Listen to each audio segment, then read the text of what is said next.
ప్రభు యేసుక్రీస్తు నామములో మీ అందరికీ శుభములు. సామాన్య 3వ సోమవారము. పునీతులు తిమోతి తీతుగార్ల పీఠాధిపతుల నిర్బంధ స్మరణ. మొదటి పట్టణము. పునీత తీతుకు రాసిన మొదటి లేఖ 1వ అధ్యాయము 1వ వచనము నుండి 8వ వచనం వరకు.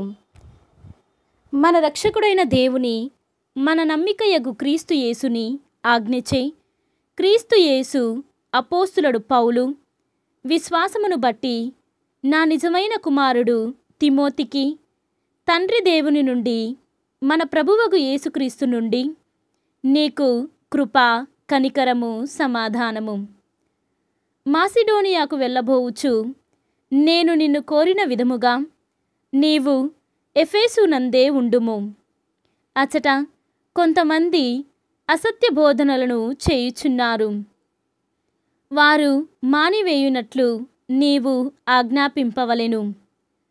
ఆ కట్టుకథలను, అంతులేని వంశావళులను వదిలివేయులనని వారికి బోధింపుము.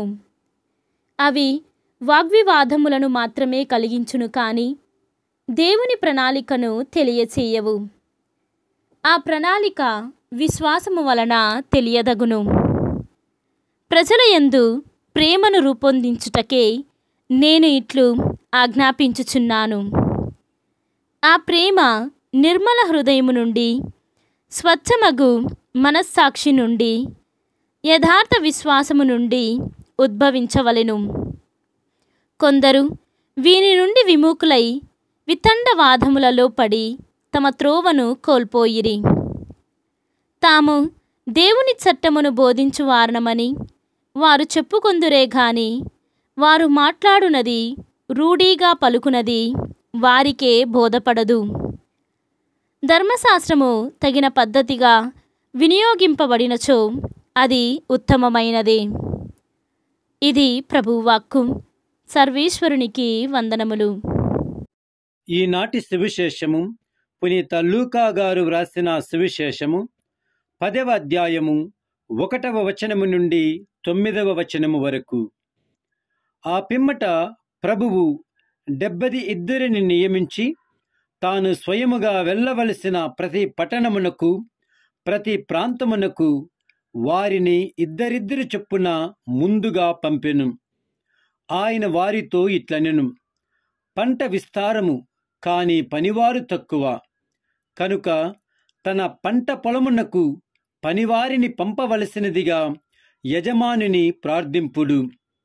మీరు వెళ్ళుడి, ఇదిగో తోడేళ్ల మధ్యకు గొర్రె పిల్లల వలె మిమ్ము పంపుచున్నాను. మీరు జోలనైనా, సంచినైనా, పాదరక్షలనైనను తీసుకొని పోరాదు. మార్గమధ్యమున మీరు ఎవరిని కుశల ప్రశ్నలు అడుగవద్దు.